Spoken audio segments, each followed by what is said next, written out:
साथियों नमस्कार, प्रेम से बोलिए जय मां सरस्वती। तो आइए शुरू करते हैं म्यूजिक का एक प्रैक्टिस सेट। आने वाले BPSC, TRE 4, state, CTET, net, JRF सभी परीक्षाएं जिसमें संगीत से प्रश्न पूछे जाएंगे, सभी परीक्षाओं के लिए यह वीडियो आपके लिए बहुत बहुत लाभकारी सिद्ध होगा। आइए शुरू करते हैं। इसके पहले इस सीरीज का 7 वीडियो बन चुका है, आपको उन वीडियो को देखना चाहिए, आपकी तैयारी बहुत मजबूत होगी। आइए शुरू करते हैं। पहला प्रश्न है इसमें, किस नृत्य में पात्रों के अनुसार मुख्य को अलग अलग रंगों में रंगा जाता है? किस नृत्य में पात्रों के अनुसार मुख्य को अलग अलग रंगों से रंगा जाता है? तो सही उत्तर हो जाएगा क्या जी? तो कथकली। ठीक है, कथकली आप जानते हैं केरल का शास्त्रीय नृत्य है। देखिए, किस नृत्य को सीखने के लिए शिक्षार्थी को कलारी नामक शारीरिक संस्थान में प्रवेश लेना पड़ता है? किस नृत्य को सीखने के लिए शिक्षार्थी को कलारी नामक शारीरिक संस्थान में प्रवेश लेना पड़ता है, एडमिशन लेना पड़ता है? तो सही उत्तर हो जाएगा आपको, इसका सही उत्तर हो जाएगा कथकली। ठीक है जी, कथकली और मोहिनी एट्टम जो होता है केरल का शास्त्रीय नृत्य है। ठीक है जी, कुचिपुड़ी आंध्र प्रदेश का है, आंध्र प्रदेश, और ओडिसी आप जानते हैं ओडिशा का। ठीक है जी, अगला सवाल देख लीजिए। कथक नृत्य के कितने अंग होते हैं? कथक नृत्य के कितने अंग होते हैं? आप जानते हैं कथक जो है नॉर्थ इंडिया का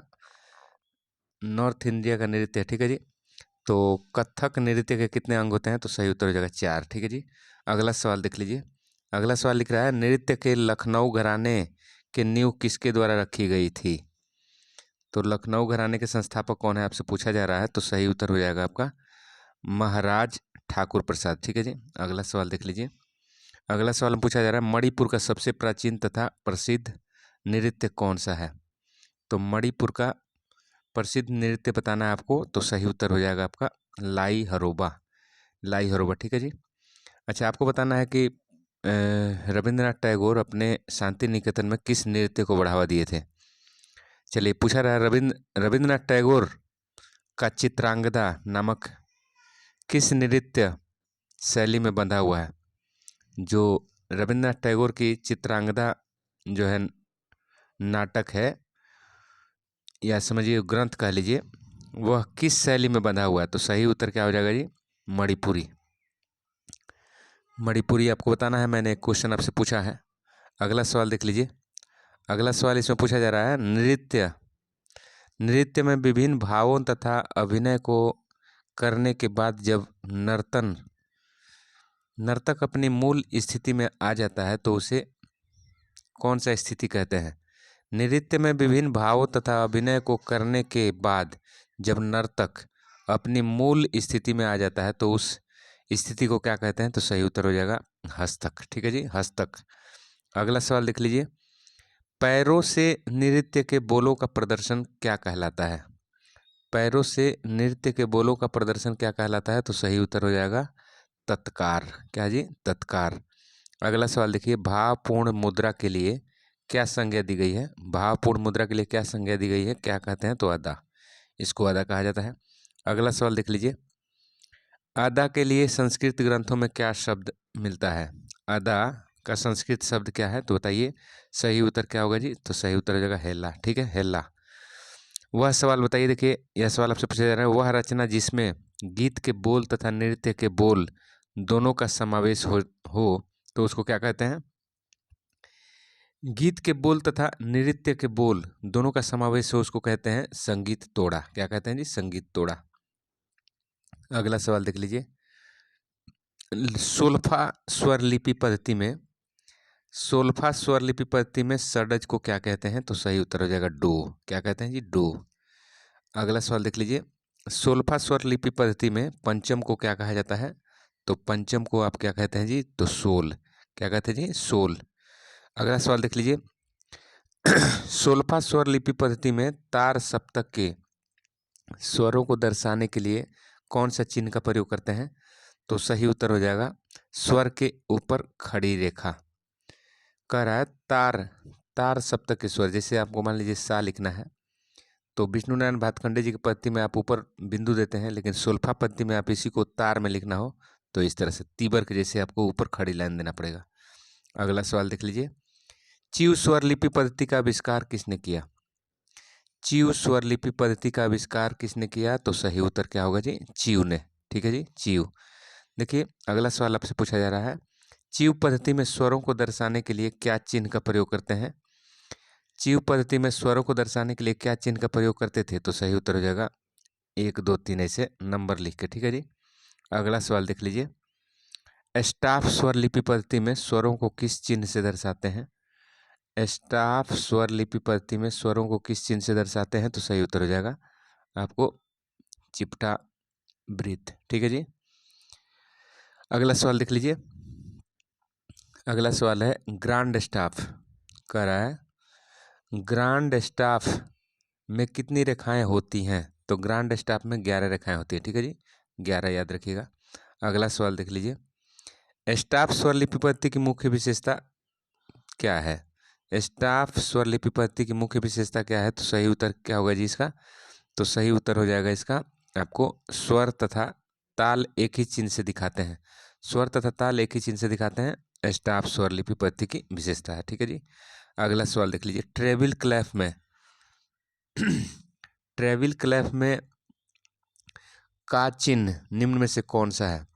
ट्रेविल क्लैफ में ट्रेविल क्लैफ का चिन्ह क्या है? तो आप देखिए यहाँ पे ट्रेविल क्लैफ का चिन्ह देखिए, ये वाला हो गया। ठीक है जी, ऐसे होता है ट्रेविल क्लैफ का चिन्ह, ऐसे है। ठीक है। अगला सवाल देख लीजिए, ग्रांड स्टाफ में 11 लकीर, ग्रांड स्टाफ में 11 लकीर के अतिरिक्त अगर अन्य लकीरों को खींचा जाए तो उन्हें क्या कहते हैं? क्या कहते हैं बताइए? तो सही उत्तर हो जाएगा लेजर लाइन। क्या कहते हैं जी? Laser line. अगला सवाल देख लीजिए, पाश्चात्य संगीत में एक स्वर से उसके साथ वाले स्वर की दूरी को क्या कहा जाता है? पाश्चात्य संगीत में एक स्वर से उसके साथ वाले स्वर की दूरी को क्या कहते हैं? तो सही उत्तर क्या हो जाएगा जी? सेमीटोन। क्या कहते हैं? सेमीटोन। अगला सवाल देख लीजिए, पाश्चात्य संगीत में सा से शुद्ध रे की दूरी क्या कहलाती है? पाश्चात्य संगीत में सा से शुद्ध रे की दूरी क्या कहलाती है? तो सही उत्तर हो जाएगा टोन। क्या हो जाएगा जी? टोन। अगला सवाल देख लीजिए, पाश्चात्य संगीत में कौन सा स्वर अचल है? पाश्चात्य संगीत में कौन सा स्वर अचल है? तो सही उत्तर क्या होगा जी? तो सही उत्तर हो जाएगा आपका कोई भी नहीं। ठीक है जी, कोई भी नहीं पाश्चात्य संगीत में। लेकिन आप उत्तर भारतीय संगीत में देखेंगे तो षड्ज और पंचम को अचल स्वर माना गया है। ठीक है जी। अगला सवाल देख लीजिए, फ्लैट का अर्थ क्या है? फ्लैट का अर्थ क्या है बताइए? तो फ्लैट का अर्थ हो जाएगा शुद्ध स्वर का अपने स्थान से एक सेमीटोन नीचे होना। फ्लैट टोन का मतलब क्या हुआ? शुद्ध स्वर का अपने स्थान से एक नीचे होना। ठीक है। अगला सवाल देख लीजिए, फ्लैट के लिए किस चिन्ह का प्रयोग किया जाता है? फ्लैट के लिए किस चिन्ह का प्रयोग करते हैं? तो बी का। ठीक है जी। अगला सवाल देख लीजिए, अगला सवाल इसमें देख लीजिए, यदि सा से पहले डबल बी का चिन्ह हो तो कौन सा स्वर बजेगा? सही उत्तर हो जाएगा आपका मध्य सप्तक का कोमल निषाद। ठीक है जी, मध्य सप्तक का कोमल निषाद। अगला सवाल देख लीजिए, अगला सवाल है, जब स्वर अपने स्थान से एक सेमीटोन ऊंचा हो, जब स्वर अपने स्थान से एक सेमीटोन ऊंचा हो तो क्या कहलाता है? तो सही उत्तर हो जाएगा शार्प। ठीक है जी। अगला सवाल देखिए, शार्प के लिए कौन सा चिन्ह का प्रयोग करते हैं? शार्प के लिए कौन सा चिन्ह लगाते हैं? तो @ का। ठीक है जी। अगला सवाल देख लीजिए, पाश्चात्य संगीत में एक मात्रा प्रकट करने के लिए किस चिन्ह को लगाया जाता है? पाश्चात्य संगीत में एक मात्रा प्रकट करने के लिए किस चिन्ह का प्रयोग करते हैं? तो सही उत्तर हो जाएगा आपका 0 का। ठीक है जी। अगला सवाल देख लीजिए, 1/4 मात्रा को दर्शाने के लिए कौन सा चिन्ह लगाते हैं? 1/4 मात्रा को दर्शाने के लिए कौन सा चिन्ह का प्रयोग करते हैं? तो इस तरह का 1/4 मात्रा को दर्शाएगा इसे। ठीक है। अगला सवाल देख लीजिए, सेमी ब्रीव का चिन्ह कौन सा है? सेमी ब्रीव का चिन्ह बताइए। तो सेमी ब्रीव का चिन्ह आपका हो गया 0। क्या हो गया जी? 0। अगला सवाल देख लीजिए, चिन्ह को क्या कहते हैं? चिन्ह को क्या कहते हैं? तो सही हो जाएगा मिनिम। मिनिम कहते हैं चिन्ह को। ठीक है। अगला सवाल देख लीजिए, अगला सवाल आपसे पूछा जा रहा है, टाइम सिग्नेचर में 4/2 के अंतर्गत 4 क्या दर्शाता है? टाइम सिग्नेचर में 4/2 लिखा हो तो 4 क्या दर्शा रहा है इसमें? तो सही उत्तर हो जाएगा आपका प्रत्येक खंड में स्वरों की संख्या को दर्शा रहा है, ये 4 ऊपर वाला। ठीक है जी, अगला सवाल देख लीजिए। लिख रहा है टाइम सिग्नेचर 4/2 में 2 क्या दर्शा रहा है? टाइम सिग्नेचर में 4 तो आप मात्रा की संख्या दर्शा रहा है, लेकिन 2 क्या दर्शा रहा है? तो सही उत्तर हो जाएगा स्वरों की मात्रा, स्वरों की मात्रा। ठीक है जी, अगला सवाल देख लीजिए। जब एक बार मतलब खंड में 2 स्वर हो तो उसे क्या कहते हैं? जब एक बार या खंड में 2 स्वर हो तो उसे क्या कहते हैं? तो सही उत्तर हो जाएगा ड्यूपल टाइम। ड्यूपल टाइम क्या कहते हैं जी? ड्यूपल टाइम, ड्यूपल टाइम कहते हैं उसको। अगला सवाल देख लीजिए। अगला सवाल है, यदि किसी स्वर के आगे बिंदु लगा दिया जाए तो उस स्वर का काल कितना होता है? किसी स्वर के आगे बिंदु लगा दिया जाए तो उस स्वर का काल कितना होता है? तो सही उत्तर हो जाएगा डेढ़ा। डेढ़ा मतलब 3/2। ठीक है जी, अगला सवाल देख लीजिए। मिड के लिए पाश्चात्य संगीत में क्या चिन्ह का यूज किया जाता है? मिड के लिए कौन सा चिन्ह का यूज करते हैं पाश्चात्य संगीत में? तो सही उत्तर हो जाएगा उल्टा चंद्र। ठीक है जी, देखिए मिड के लिए पाश्चात्य संगीत में क्या नाम है? मिड को पाश्चात्य संगीत में क्या कहते हैं? तो सही उत्तर हो जाएगा क्या जी? एस्लर। अगला सवाल देखिए, नाट्य शास्त्र में कितने अध्याय हैं? तो नाट्य शास्त्र में आपको 36 अध्याय मिलेंगे और 28 से लेकर 33 तक जो अध्याय है वो संगीत को समर्पित है। देखिए नाट्य शास्त्र के किस अध्याय में लय तथा ताल का वर्णन किया गया है? नाट्य शास्त्र के किस अध्याय में लय तथा ताल का वर्णन है? तो 31वें अध्याय। ठीक है जी, हम बताया कि 28 से लेकर 33 तक आपको ये टोटल म्यूजिक को समर्पित अध्याय है नाट्य शास्त्र का। ठीक है जी, कमेंट करके बताइए नाट्य शास्त्र किसने लिखा है, कमेंट करके बताना है आपको। अगला सवाल देखिए, नाट्य शास्त्र में कितनी जातियां कही गई है? तो नाट्य शास्त्र में आपको 18 जातियों का वर्णन किया गया है। देखिए दत्तिल के द्वारा रचित ग्रंथ में कितने श्लोक हैं? कितने श्लोक हैं? तो सही उत्तर हो जाएगा 224। ठीक है जी, 224। दत्तिलम में 224 श्लोक है। मतंग को किस बीड़ा का महान कलाकार कहा जाता था? मतंग को किस बीड़ा का महान कलाकार कहा जाता था? तो सही उत्तर हो जाएगा चित्रा बीड़ा। क्या जी? चित्रा बीड़ा। अगला सवाल देखिए, मतंग ने किस बीड़ा का निर्माण किया? मतंग जी ने कौन से बीड़ा का आविष्कार किए हैं? तो सही उत्तर हो जाएगा आपका किन्नरी बीड़ा। मतंग जी के ग्रंथ का नाम आपको कमेंट करके बताना है। ठीक है जी, अगला सवाल देख लीजिए। बीड़ा पर पर्दे सबसे पहले किसने बांधे थे? बीड़ा पर पर्दे सबसे पहले किसने बांधे थे? तो सही उत्तर हो जाएगा आपका मतंग ने। ठीक है जी, मतंग ने। अगला सवाल देख लीजिए।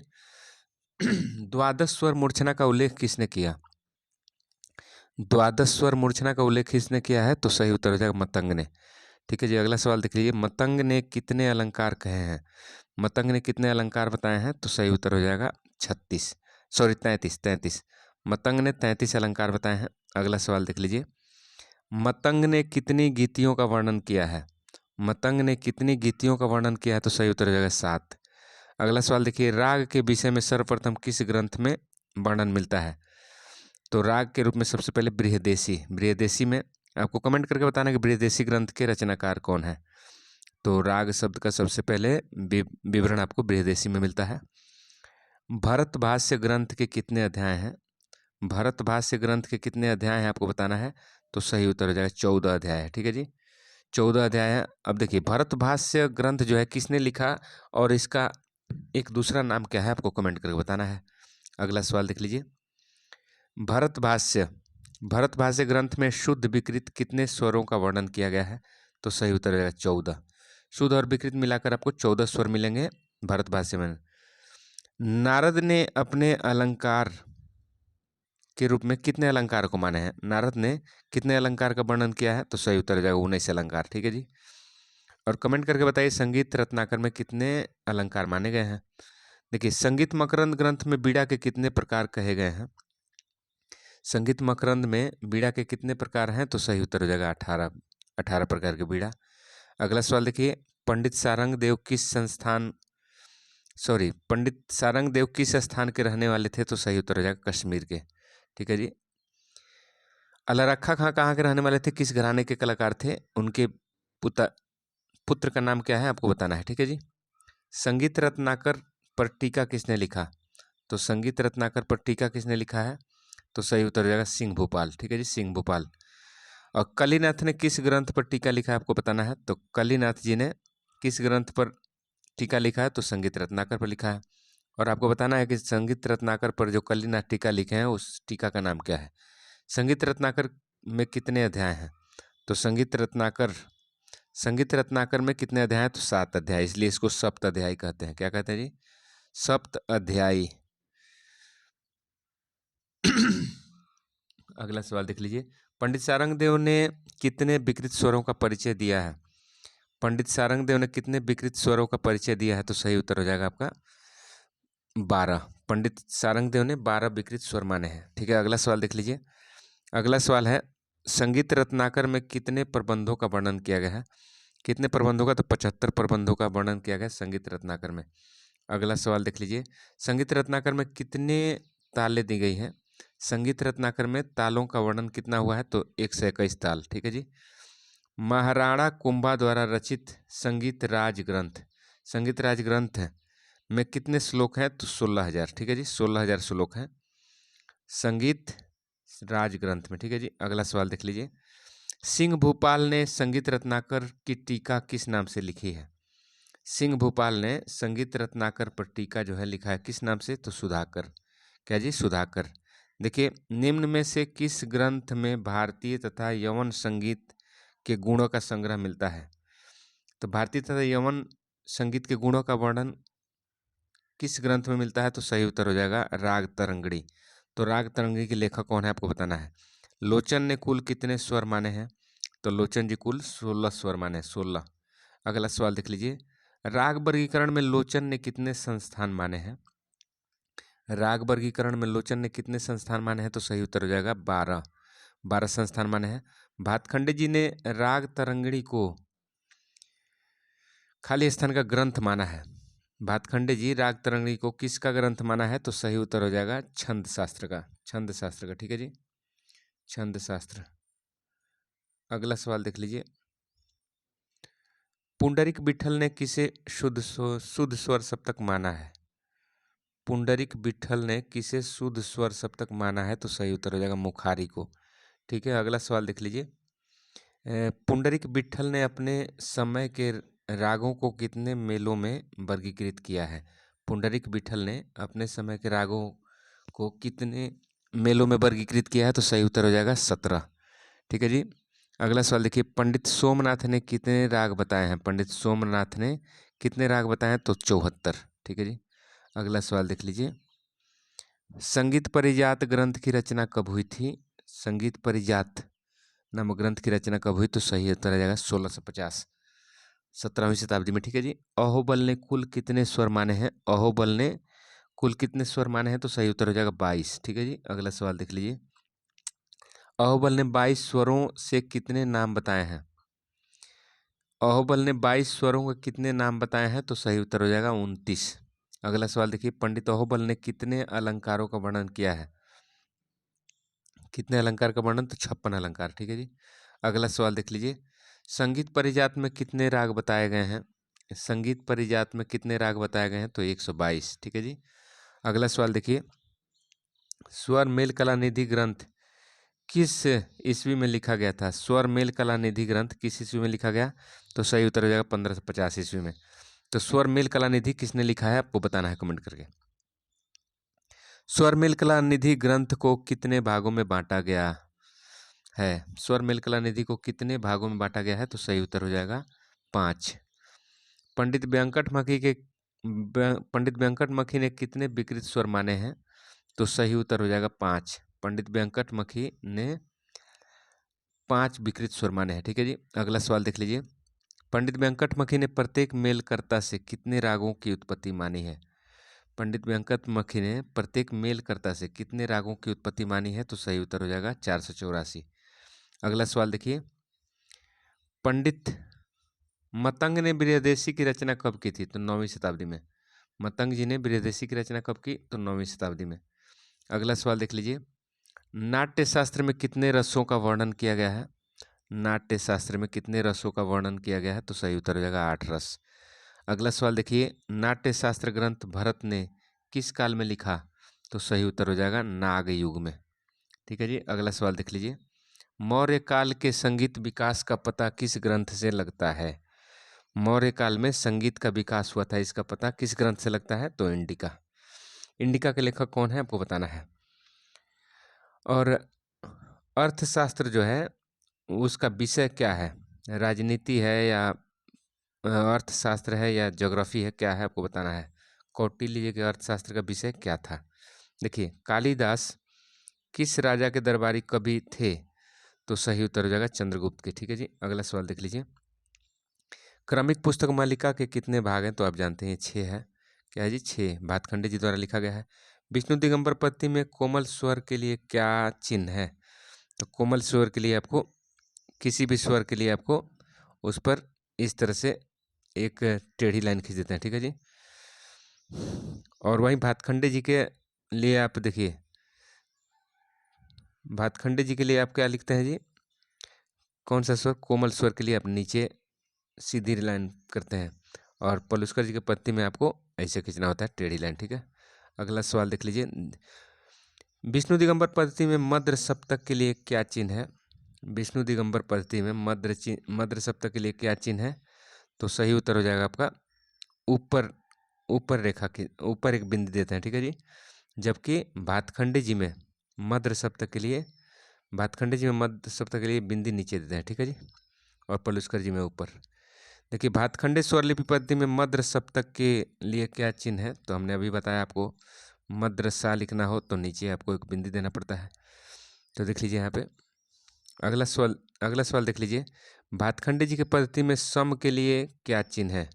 भातखंडे जी के पद्धति में सम के लिए आप क्रॉस का चिन्ह लगाते हैं, जबकि आपको पलुस्कर जी के पत्ती में सम के लिए क्या करते हैं जी? मात्रा संख्या लिखते हैं, मात्रा संख्या लिखते हैं। ठीक है। अगला सवाल देखिए, और ये देखिए खाली का, ये खाली का सिंबल है पलुस्कर पत्ती में, और खाली का सिंबल 0 होता है भातखंडे पत्ती में। ठीक है। अगला सवाल देख लीजिए, विष्णु दिगंबर पलुस्कर पद्धति में सम के लिए क्या करते हैं? तो मात्रा संख्या लिखते हैं। मात्रा संख्या देखिए, मात्रा संख्या 1 2 जितना पर आपको सम हो उतना मात्रा संख्या लिखा रहेगा। भातखंडे पद्धति में कोमल के लिए क्या चिन्ह है? तो भातखंडे पद्धति में कोमल के लिए आप देखिए, स्वर के नीचे क्या करते हैं? सीधी लाइन खींच देते हैं। स चूंकि कोमल नहीं होता है, यह अचल स्वर है। जैसे रे कोमल लिखना हो तो इसके नीचे ऐसे, ग कोमल लिखना हो तो नीचे। ठीक है जी। अगला सवाल देख लीजिए, विष्णु दिगंबर पलुस्कर पद्धति में दो मात्रा के लिए क्या लिखा जाता है? दो मात्रा के लिए क्या चिन्ह है? तो सही उत्तर देखिए, इसका सही उत्तर क्या हो जाएगा जी? तो दो मात्रा के लिए ऐसे टेढ़ी लाइन नीचे खींच देता है। ठीक है जी। अगला सवाल देखिए, विष्णु दिगंबर पद्धति में आधी मात्रा के लिए क्या लिखते हैं? तो आधी मात्रा के लिए हम क्या करते हैं जी? स्वर के नीचे 0 बैठा देते हैं। ठीक है। अगला सवाल देख लीजिए, विष्णु दिगंबर पद्धति में 1/8 मात्रा के लिए क्या चिन्ह है? 1/8 मात्रा के लिए विष्णु दिगंबर पलुस्कर पद्धति में 8 मात्रा के लिए आपको 2 चंद्र दे देंगे। ठीक है जी। अगला सवाल देख लीजिए, अगला सवाल देखिए, प को दोनों तरफ से घेरा गया, इसका मतलब प पर मिड लिया गया है, तो इसका अर्थ देखिए कौन सा होगा? तो प पर मिड लिया गया है, तो प का क्या होगा जी? यहाँ पे आपको ध प प प म प। ठीक है जी। प पर मिड लिया जा रहा है। ठीक है जी। तो ये आपका 1 नंबर आंसर हो गया। भातखंडे पद्धति में मिड के लिए क्या चिन्ह है? भातखंडे पद्धति में मिड के लिए, जो स्लर कहते हैं, मिड के लिए क्या सिंबल है जी? तो मिड के लिए सिंबल आपका उल्टा चंद्र है। ठीक है जी। जैसे सा से लेके आपको प तक मिड लेना है तो ऐसे करते हैं। ठीक है जी। अगला सवाल देख लीजिए, विष्णु दिगंबर पलुस्कर पद्धति में 4 मात्रा के लिए क्या चिन्ह है? तो 4 मात्रा के लिए आपको, 4 मात्रा के लिए क्या है जी? तो क्रॉस। ठीक है जी। अगला सवाल देख लीजिए, उदात्त स्वर के लिए क्या चिन्ह का प्रयोग किया जाता था? उदात्त आप जानते हैं, उदात्त, अनुदात्त, स्वरित। तो ये क्या है? वैदिक स्वर है, तो इसके लिए क्या चिन्ह प्रयोग होता था? इसके लिए शब्द के ऊपर आड़ी रेखा, शब्द के ऊपर आड़ी रेखा, ठीक है जी। अब देखिए संगीत रत्नाकर में मद्र के लिए, मद्र सप्तक के लिए क्या चिन्ह है? तो मद्र सप्तक के लिए संगीत रत्नाकर में आपको देखिए गंधार ऐसे लिख दिएगा, ऊपर आपको एक बिंदी दे देंगे पलुस्कर पत्ती के जैसे, ठीक है जी। अगला सवाल देख लीजिए, वैदिक काल में स्वरित के लिए क्या चिन्ह प्रयोग करते थे? तो वैदिक में यहाँ जो है कोई सिंबल वैदिक काल में प्रयुक्त होने वाले नहीं है स्वरित के लिए। तो आप देखिए स्वरित, अनुदात और एक होता है उदात, तीनों का अर्थ क्या क्या है आपको कमेंट करके बताना है, ठीक है जी। तो आज की वीडियो में इतना ही, अगले वीडियो में हम फिर मिलते हैं। तब तक के लिए जय हिंद, जय भारत, पढ़ते रहिए, बढ़ते रहिए, बेस्ट ऑफ लक, आपका नौकरी जरूर लगने वाला है। Thank you.